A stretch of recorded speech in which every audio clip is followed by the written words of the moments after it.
And they are not causing damage in their lives. They're improving their lives by bringing in education, water, and hospitals and all that. They're doing a lot of good. If you don't believe me, just Google an article that was written by an atheist named Matthew Paris, and the article is entitled, "As an Atheist, I Really Believe Africa Needs God." And you'll see the good that missionaries do and people who are committed to Christ do in some of the most difficult parts of the world. So to say that religion poisons everything is not the best way to look at the role of religion. It's not intellectually, historically honest. It's not even empirically honest, because that is really not the case. So that view that we need to get rid of religion is doomed to fail right from the start. That's not going to happen. But there's a deeper reason why God won't go away, not just because of practical matters, but there's a much deeper reason why that's the case. And I'll just mention one issue here, and that's the question of the meaning and purpose of our existence, the meaning of life, the question of the meaning of life. If God doesn't exist, then life is meaningless. And that's a very difficult thing, as we will see, with a lot of people. Now, when we ask whether or not life has meaning, it's very, very important that we are very clear on what exactly we are talking about, because there's a lot of confusion on this issue. People will point to things that they find enjoyable, from which they derive pleasure and satisfaction, and say, my life has meaning because I'm able to enjoy these particular things. But the question of the meaning and the purpose of life sometimes has nothing to do with things that we find enjoyable or pleasurable in this world. That's a very different question. When Socrates said that the unexamined life is not worth living, he wasn't asking whether or not there are things that we find meaningful, that we find from which we derive pleasure and satisfaction in this world. And to see this, we just need to remember excuse me. We just need to remember that it is possible to find pleasure and satisfaction in things that are nevertheless meaningless. It's possible to find pleasure and satisfaction in things that are not meaningful. I remember when I was going to seminary in California, there's a public university that I used to go there to study. It was a nice place. I just loved being there. And there was this one man. He would come with a few books in his bag. He would go to the library for about 20 minutes. Then he would get out of the library, go behind the library. There was a recreational park there. And what he would do is he would pull out a tennis ball and he would try for about 3-4 hours. No kidding. He really did this, and maybe he's still doing it today. He would go out with a tennis ball, and all he did was try to balance a tennis ball on his index finger. He would put it on his finger, it would roll away from him, he would walk over, pick it up, walk back a few steps, put it back on the finger, and he would repeat this over and over again. And he seemed to be having a really great time. But I'm sure you would agree, psychologically honest people or healthy people would agree, and if you don't mind, I'll put you all in that category right now. We would agree that that's a meaningless activity, and even go further and say that maybe there was something wrong with this man, although he really enjoyed what he was doing. It is possible to find pleasure and satisfaction in things that are not meaningful. So the question of meaning the issue of pleasure and satisfaction could be sometimes irrelevant to the question of meaning and the purpose of life. It is also possible to engage in activities that are very meaningful without finding any pleasure and satisfaction in them. It's possible to engage in activities that are meaningful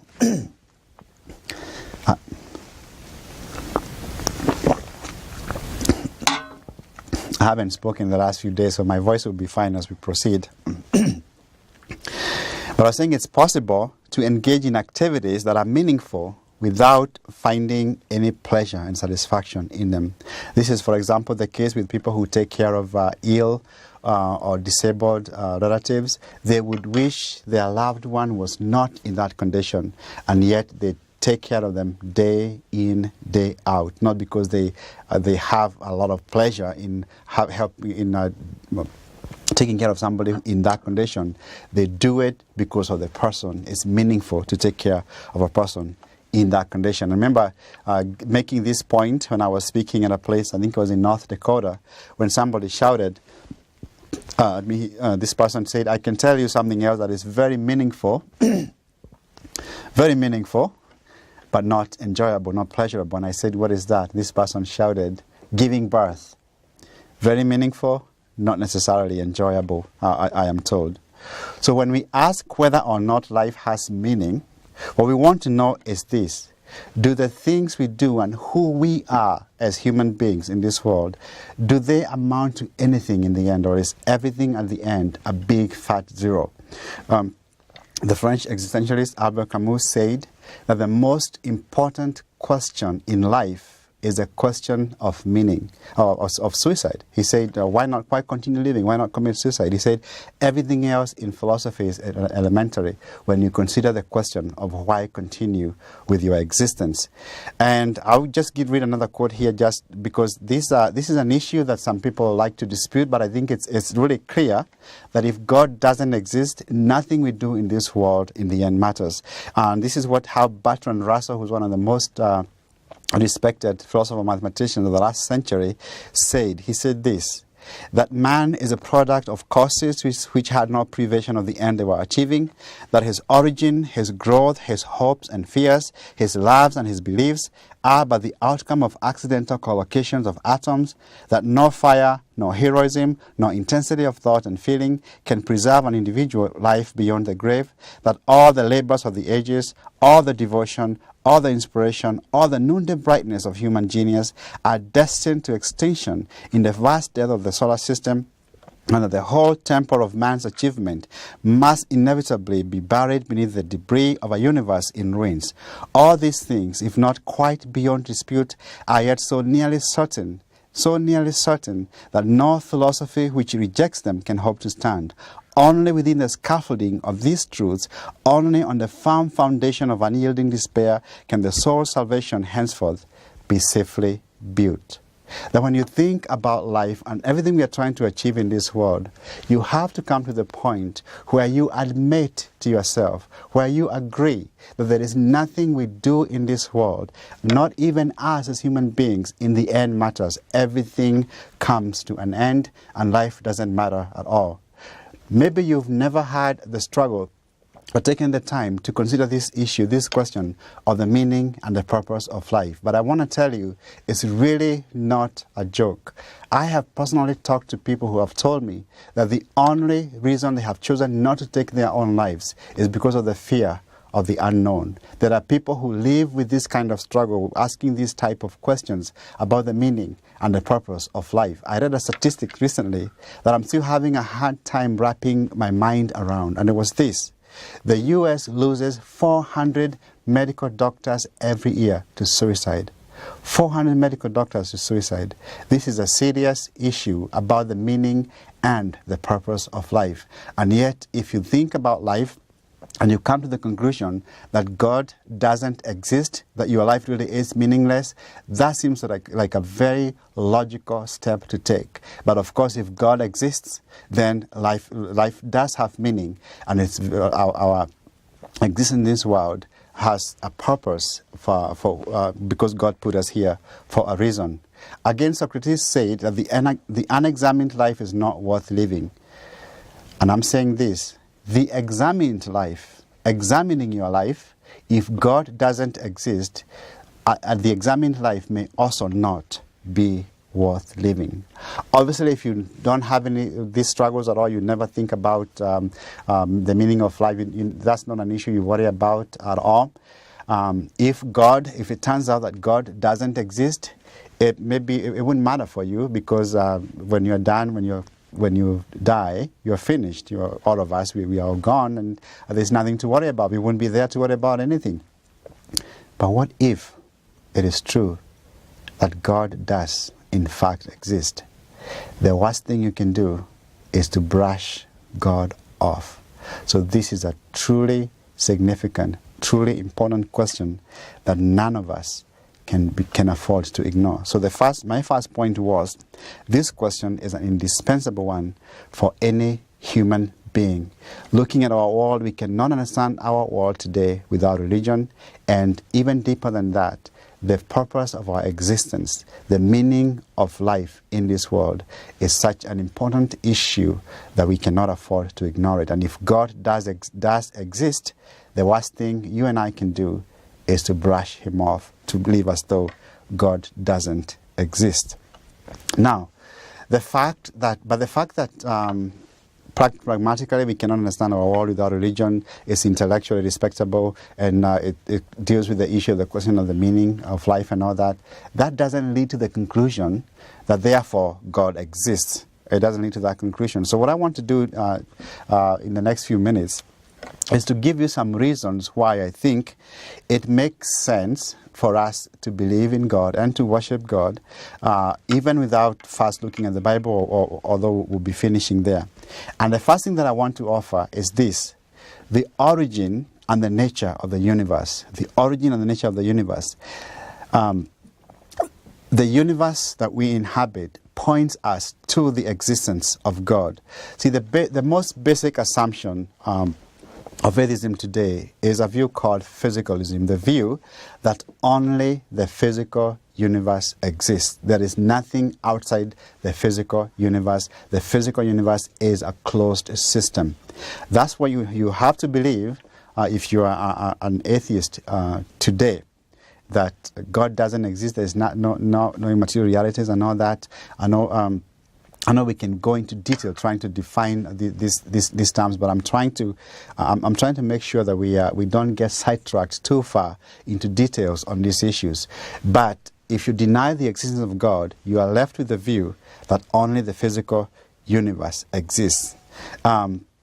Now, I want to argue that based on what we know about our world today, that's not really the best way to think about the universe, and especially where it came from. I'm going to argue that the origin and the nature of the universe give us good reasons to think that the physical universe is really not all there is. So let's begin with the origin of the universe.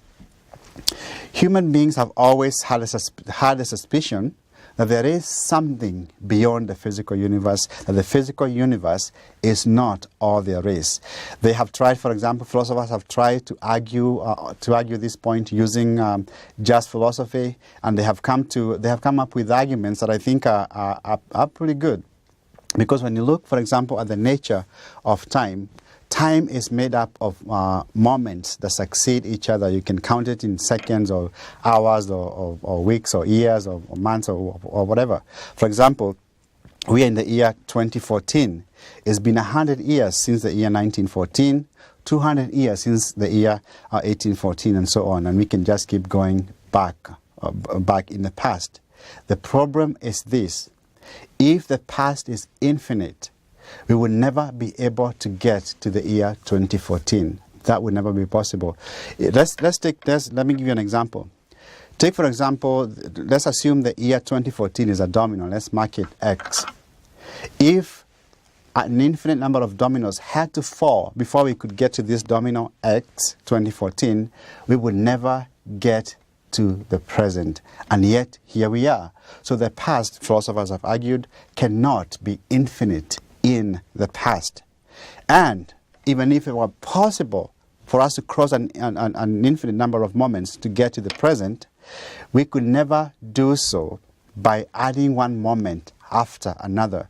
You can never have an infinite collection of anything. That's an abstract concept. It's never instantiated in reality, because you can always take something else out or add something in. So the past cannot be infinite. And this seems to be confirmed by science today. For example, scientists tell us that time, space, matter, and energy all came into existence a finite time ago. They all came into existence a finite time ago. And as human beings, we have to ask the question, where in the world did they come from? Where did the universe come from if it has not always existed? Because out of nothing, the most confirmed laws of thought, the basic ways of thinking is that out of nothing, if you begin with nothing, you are never going to be able to get anything. But if it is true that God exists, then we have an explanation for the origin of the universe. But this argument has been defended, for example, by William Lane Craig. In detail, you can look at his work. And he presents the arguments as follows. It's called the Kalam cosmological argument. Number one, whatever begins to exist has a cause. Number two, the universe began to exist. And number three, therefore the universe has a cause. And then when we look at the nature of the universe itself, what we find is that the universe we live in is highly complex. It's very, very complicated. That it has some... it depends on a narrow range of what physicists call constants, just given in nature, in the laws of nature, just given, these constants could have different values, and yet they have to have certain values to allow for the existence of life, and they are all independent of each other. A constant of nature is, for example, I'll give you an example. In Newton's law of gravity, the universal gravitational constant is given as G. Now, to calculate the gravitational force between two bodies attracting each other, you have to multiply the product of the masses of the two bodies with this constant G, and then divide by the square of the distance between them. Now, the masses can be different, and the distance, of course, can vary. But the constant G that you multiply with, that never changes, it's just given. And there's no, if God doesn't exist, there is no explanation as to why the universe has the shape that it does, especially given the fact that these constants of nature, and there are many of them, are independent of each other. How in the world did this happen if the universe, if God doesn't exist? It makes a lot of sense if God does exist. But we can even go further and ask ourselves this question. What kind of an entity brought the universe into existence? What kind of an entity would it have to be? It would have to be immaterial because it created a space. It would have to be timeless because it created time and existed outside time. And it must be enormously powerful given the vastness of the universe. It must be extremely intelligent given the complexity of the universe. And I would argue it must be personal because it could make decisions. It could make decisions.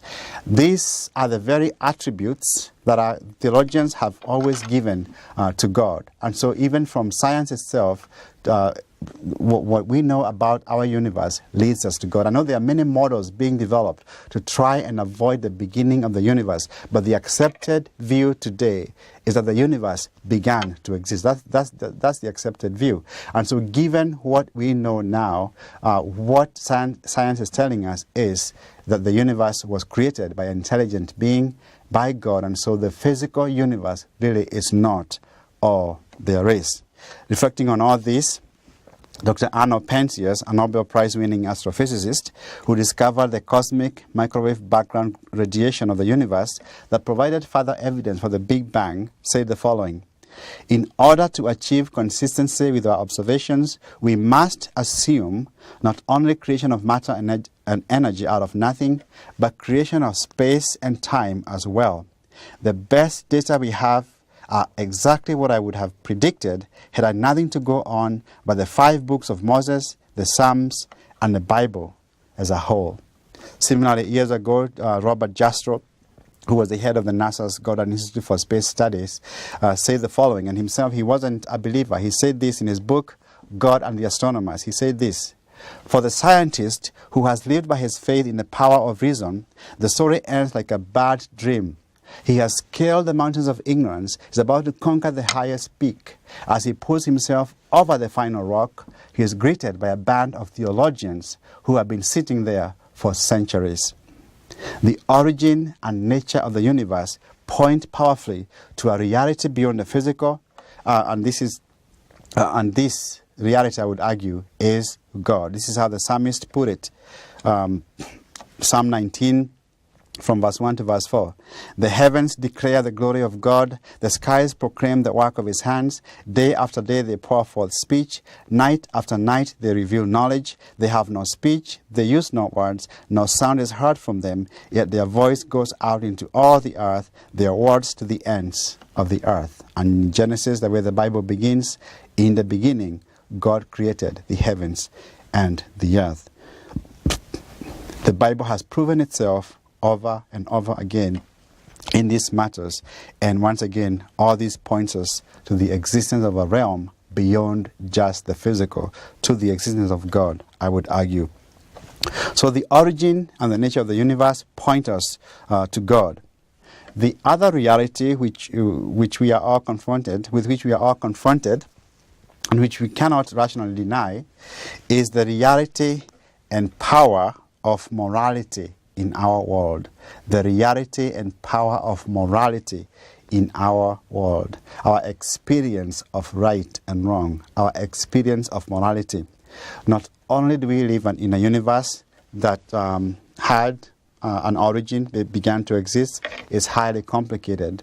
We also find ourselves existing in a universe that comes packaged with rules of behavior, with do's and don'ts, rules of behavior that we did not invent. They do not depend on us. Morality is objective. It has nothing to do with us as human beings in terms of inventing it and all that. We do not invent morality. We discover right and wrong. And if that is true, this points us to the existence of a moral being.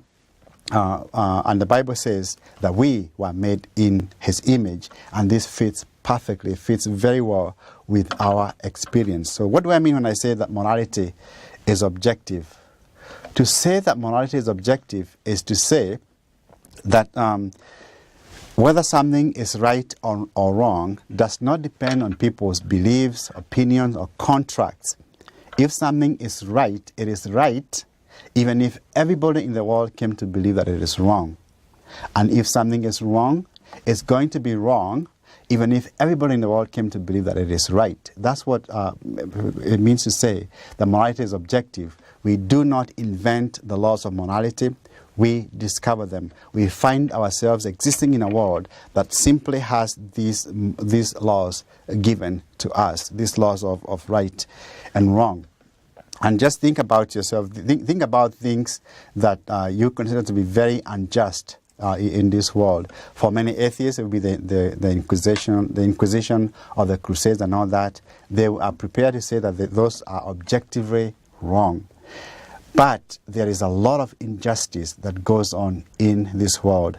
And we know that morality is really never fulfilled in many cases. That things happen in this world that can never be completed. And so morality tends to mock us if God doesn't exist, if it's real, and yet our moral aspirations are never truly fulfilled, then there's a very, very serious mistake. I remember reading an article in a newspaper, unfortunately, in my own country of Kenya.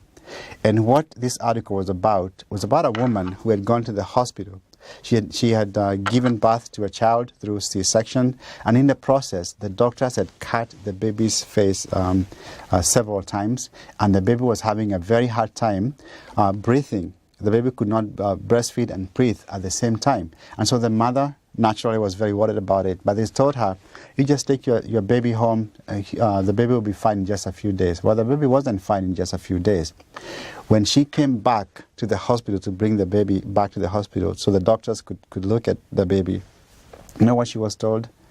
They said to her, if you ever set foot in this hospital again, we are going to call the authorities on you because of what you have done to your child. They denied ever having done anything to the child. Now, can anyone look at that situation and tell me that kind of injustice is not wrong? You know, it's a very sad thing to remember that most people in this world live under such a huge cloud of injustice, and they're never going to get justice in this life. But if God exists, all those scales will be evened. And since we know from experience that morality, that we are moral beings in a moral universe, we can be confident that morality really does point us to God. But there's another aspect of morality that is very, very important, and that is the concept of duty or obligation. That there are things that we are obligated to do. You have moral obligations. By the way, just because something is good, it doesn't mean you're obligated to do it. It would be, for example, a very nice idea for me to walk down the street at a hospital and ask if there's any patient in this hospital who needs a kidney, because I have two, I can donate one. That would be a very good thing to do, but I'm not obligated to do that. And yet there are other things that I am obligated. For example, taking care of my children. I have those obligations, and not stealing and all that. We have these moral obligations, and these moral obligations have again, we are obligated to each other as human beings, but obligation goes beyond that. If you drown somebody, just the two of you in the forest somewhere, and you drown somebody so that no other human being will ever find out, you are still guilty. You should still be held accountable for your actions, even though nobody else saw it. So morality has within it this idea of obligation, which is like a debt that is owed. But to whom is it owed if God doesn't exist?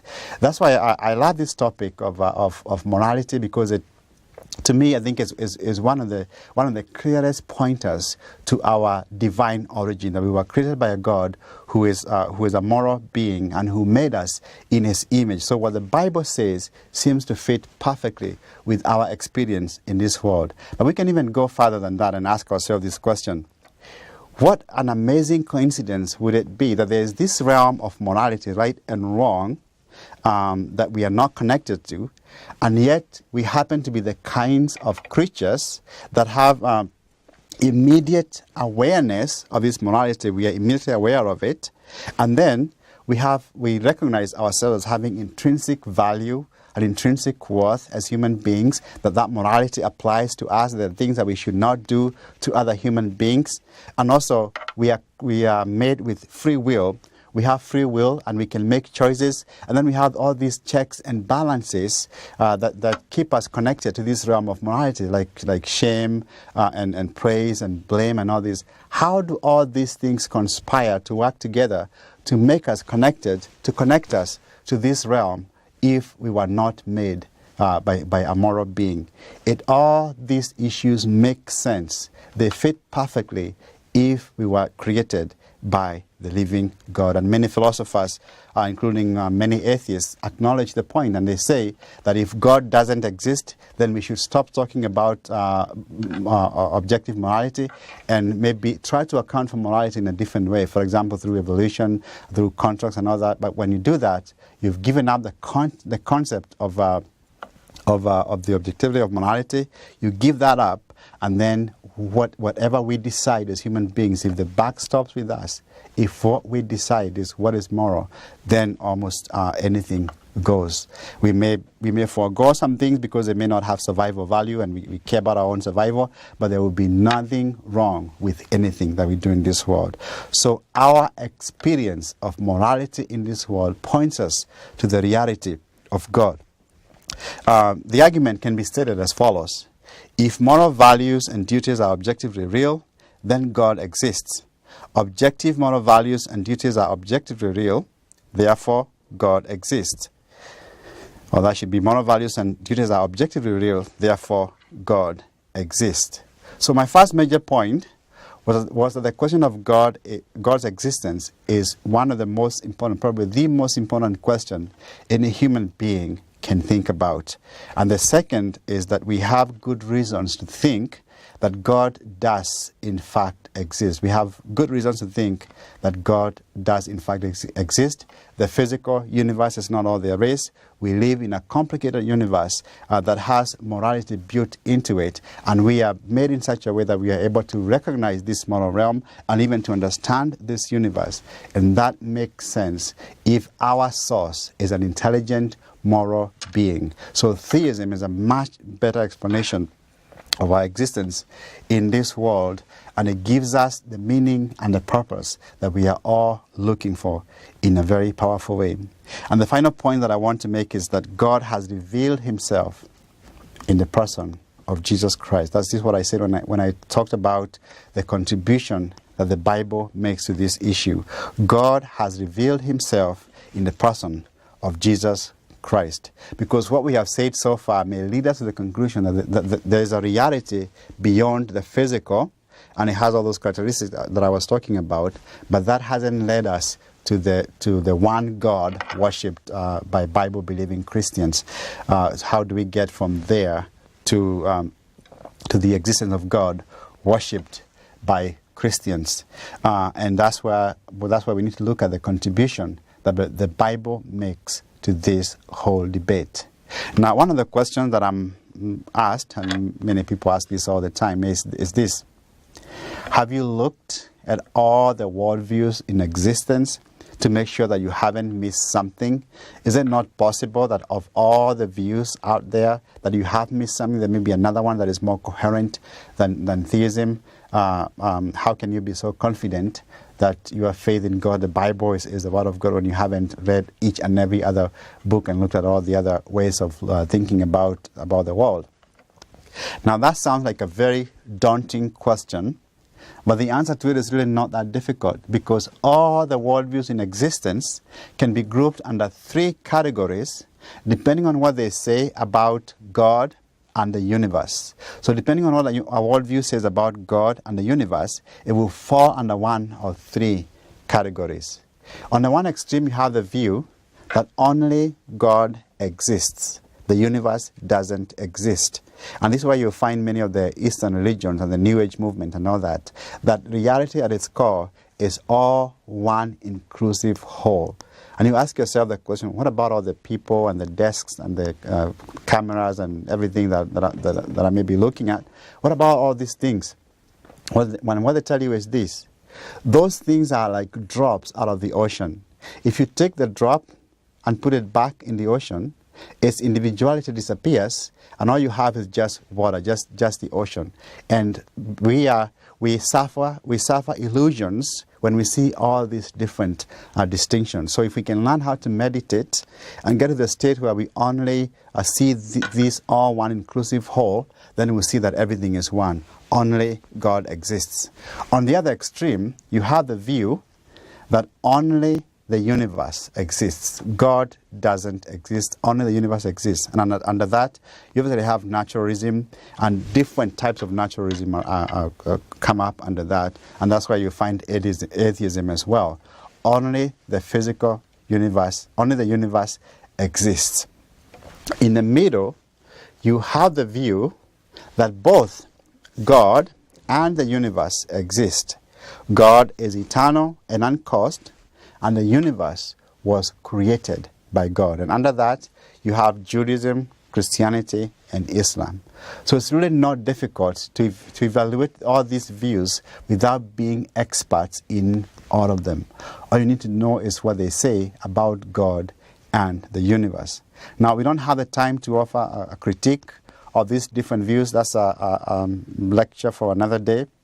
But I would tell you that I find it very difficult to believe, for example, that only God exists, I don't exist, because it's not possible for you to deny your own existence. You have to exist to say that you don't exist. So I find a lot of logical problems with this view.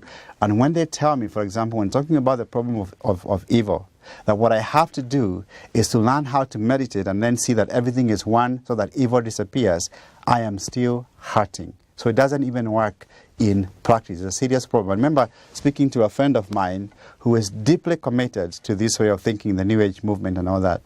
And he said to me, if you can learn how to meditate properly, you'll be able to see that everything in the end is just one. Everything is one. I said to him, he says, you'll be able to see you don't exist, that everything is one. So I said to him, explain what, if I'm hearing you correctly, what you're telling me is this,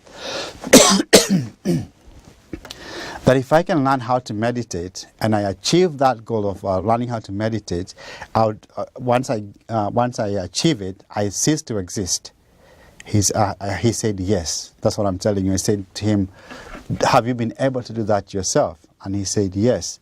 I said to him, if it is true, that when you learn how to meditate like this, you cease to exist when you achieve your goal, how in the world can you be able to come back and tell me anything about it, about your experience when you are not there in the first place? I'm still waiting for an answer to that question. I see way too many problems with thinking that only God exists, the universe doesn't exist. At least I exist, and I cannot deny my own existence.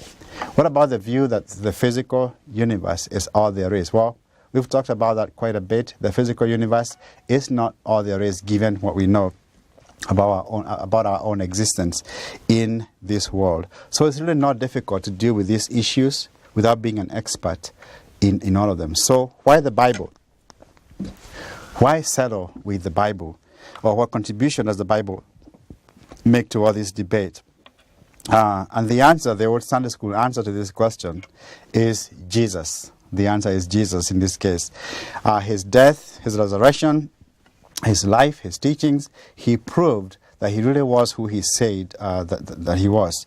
And what I'm going to do is give you just 3 reasons why I think that the teaching, the life and the teachings of Jesus need to be taken seriously by anybody who's considering these issues. And the first reason I'll give you is the diagnosis Jesus gave to the human condition. The diagnosis he gave to the human condition. Jesus said that our key problem, our main problem, is that we have sinned and rebelled against a holy God. That's our main problem. We know exactly what we ought to do, what we should be, but we just choose to do the opposite. According to the view that only God exists, our main problem is ignorance, and what we need is enlightenment. Atheism, I would argue, doesn't even have a way to frame the question, let alone to begin to answer it. Jesus said that our main problem is not ignorance, not lack of enlightenment. Our main problem is that we have sinned and rebelled against a holy God. And we all prove Jesus right every waking moment of our day. I remember being invited to speak at the Centers for Disease Control headquarters here in Atlanta. I'm not a U.S. citizen, so they had to clear me ahead of time. They sent me a stack of forms that thick to fill out. They wanted to know every address I've ever had, every phone number I've ever had, every country I've ever visited, and how many times, and who I went to see, and what my address was there. All kinds of questions. They asked me when I was born, where I was born. I anticipated the question why I was born as well. Such details. Then when I went there, when I got to the CDC on the day that I was speaking there, a colleague and I were ordered out of the car. They searched everything in the car. Under the car, they took out the floor mats, they turned over the visors and the engine, and they checked everywhere. Then they told us, park the car over here. So we parked over there. And then going in was like going through the airport. They gave us a badge and they said we could not go to any room. I could not go to any room except the room where I was speaking, and I could not go by myself anywhere. There had to be somebody from the CDC with me the whole time. Do you know what was so ironic about that whole experience? I was there to convince them that human beings are sinful. Why in the world would they go to that length to guard themselves against other human beings if we didn't already believe that? We know exactly what we are like as human beings. We just make accommodation for sin in our lives over and over again. But we know, once again, exactly what we are like. Our parents and teachers spend the first few years of our lives teaching us how to say and write our own names.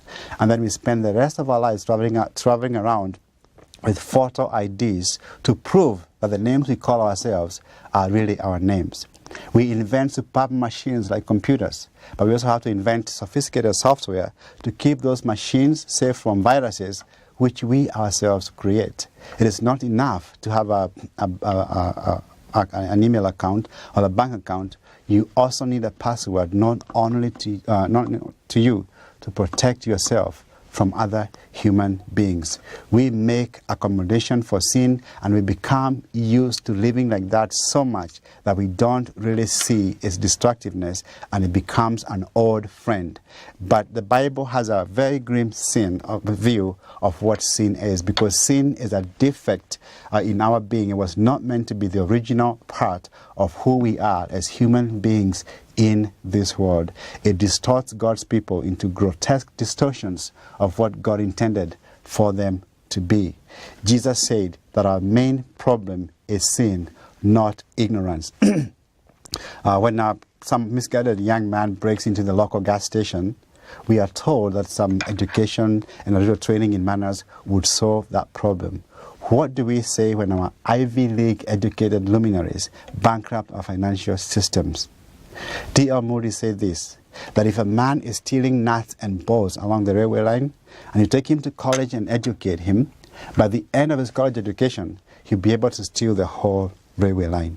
We know that we are sinful beings. We just make accommodation for sin in our own lives. And if we don't deal with it, we end up farther and farther away from God's original intention for each one of us.